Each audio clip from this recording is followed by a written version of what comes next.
Hi everyone, welcome back to my channel. Thank you so much for watching my videos. Please keep supporting me. చాలా మంది students కి 221G అనేది ఇవ్వడం జరిగింది. Obviously ఇది చూసిన తర్వాత చాలా మంది స్టూడెంట్స్ పానిక్ అవుతూ ఉన్నారు. ఈ డాక్యుమెంట్ లో ఉన్న first line your visa application has been refused అని చదివిన తర్వాత ఈ 221G తీసుకున్న స్టూడెంట్స్ అయితే పానిక్ అవడంలో తప్పేం లేదు. బట్ వాళ్ళు కన్ఫ్యూజన్ కి ఎక్కడ గురవుతూ ఉన్నారంటే పాస్పోర్ట్ ఏమో వీసా ఆఫీసర్ దగ్గరే ఉంది, బట్ 221G ఇచ్చారు, ఇక్కడేమో రిఫ్యూజల్ అని రాసింది అని క్లారిటీ లేక చాలా మంది స్టూడెంట్స్ కంగారు పడుతూ ఉన్నారు. Do not worry, 221G is not a rejection or a refusal. It is just that decision on your application is on hold. So visa officers decision హోల్డ్లో పెట్టిన తర్వాత వాళ్ళు కొన్ని బ్యాక్గ్రౌండ్ చెక్స్ చేయటం కానీ లేకపోతే కొంత వెరిఫికేషన్ చేయటం కానీ జరుగుతుంది. ఇంతకుముందు కూడా మనం పాస్ట్లో చూసుకుంటే 22, 21 ఆ టైంలో కొంతమంది స్టూడెంట్స్వి ఇట్లాగే 221G ఇచ్చి వాళ్ళ దగ్గర అడిషనల్ డాక్యుమెంటేషన్ తీసుకొని ఇదర్ బ్యాంక్ లెటర్స్ అవ్వచ్చు లేకపోతే వర్క్ ఎక్స్పీరియన్స్ లెటర్స్ అవ్వచ్చు, ఇట్లాంటివన్నీ వెరిఫికేషన్ చేసి డెసిషన్స్ అనేది ఇచ్చారు కదా. సో ఇది కామన్గా జరిగే ప్రాసెస్. బట్ లాస్ట్ 1.5 year నుంచి అయితే ఇట్లాంటిది ఏది జరగలేదు. ఇప్పుడు ట్రంప్ అడ్మినిస్ట్రేషన్ వచ్చిన తర్వాత చెప్తూనే ఉన్నారు కదా అడిషనల్ స్క్రూటినీ అనేది ఖచ్చితంగా ఉంటుంది అని. సో ఆ ప్రాసెస్ లో భాగంగానే కొంతమంది స్టూడెంట్స్ కి ఈ 221G అనేది ఇవ్వడం జరిగింది. స్పెసిఫిక్ గా నాకు తెలిసిన స్టూడెంట్స్ కూడా ఈ 221G ఇవ్వడం జరిగింది. అసలు ఈ అడ్మినిస్ట్రేటివ్ ప్రాసెసింగ్ అంటే ఏంటి అంటే consulate or visa officer needs little more time to make a decision on your application. So వాళ్ళకి మీతో మాట్లాడిన టైంలో వాళ్ళ ఒక డెసిషన్ రాలేకపోవటం కానీ లేకపోతే వాళ్ళు ఇంకా కొంచెం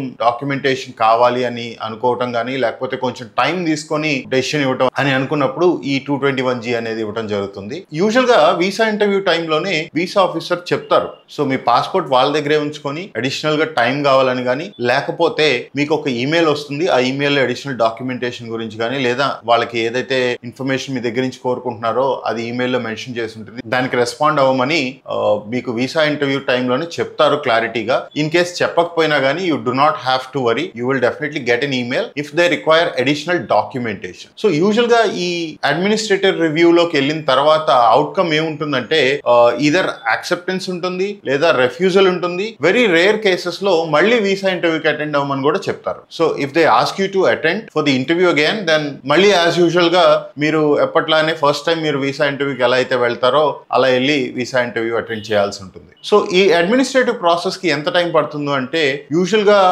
ఒక 7 days నుంచి అప్ టు 2-3 months వరకు పట్టొచ్చు. In case H1B or other types of visas కి అయితే ఇంకా ఎక్కువ టైం పడుతుంది. బట్ మోస్ట్లీ స్టూడెంట్ వీసాస్ కి అయితే ఎక్కువ టైం పట్టదు. మోస్ట్లీ మన ఇండియాలో ఇప్పుడైతే కాన్సులేట్స్ యూజువల్ గా 15 days లో డెసిషన్ అనేది ఇవ్వడం జరుగుతుంది. సో రీసెంట్ గా ఈ లాస్ట్ 1 week 10 days లో ఈ 221G ఇవ్వడానికి గల మెయిన్ రీజన్స్ ఏంటంటే సోషల్ మీడియా స్క్రూటినీ. సో మనం ఆల్రెడీ ఇంతకు ముందు వీడియోస్ లో మల్టిపుల్ వీడియోస్ లో మాట్లాడుకున్నాం కదా, సోషల్ మీడియా అనేది మీరు లింక్స్ ఖచ్చితంగా ప్రొవైడ్ చేయాలి, అది వీసా ఆఫీసర్స్ వెరిఫై చేస్తారు అని చెప్పి. సో మీరు ఇచ్చిన లింక్స్ వాళ్ళకి క్లారిటీ లేకపోయినా లేకపోతే మీ సోషల్ మీడియాలో వాళ్ళకి ఏదైనా అబ్నార్మల్ గా కనిపించినా లేకపోతే ఏదైనా పోస్టులు కానీ మీరు ఏదైనా డిఫరెంట్ గ్రూప్స్ లో ఉండి వాళ్ళకి వాటి మీద ఏదైనా డౌట్ వచ్చినా కూడా ఈ అడ్మినిస్ట్రేటివ్ ప్రాసెస్ లో పెట్టి బ్యాక్గ్రౌండ్ లో వాళ్ళు వెరిఫికేషన్ జరపడం అయితే మనం చూస్తున్నాం. సో నాకు తెలిసిన స్టూడెంట్ ఒక అతనికి కూడా ఈ 221G ఇచ్చారు. వాళ్ళకైతే ఎలాంటి అడిషనల్ డాక్యుమెంటేషన్ గురించి అడగలేదు కానీ వాళ్ళకి we will get back to you in few days అని చెప్పి ఈ 221G ఇచ్చి పాస్పోర్ట్ అయితే వాళ్ళ దగ్గర పెట్టుకొని పంపించేశారు. So I'm assuming that it is not about any other verification but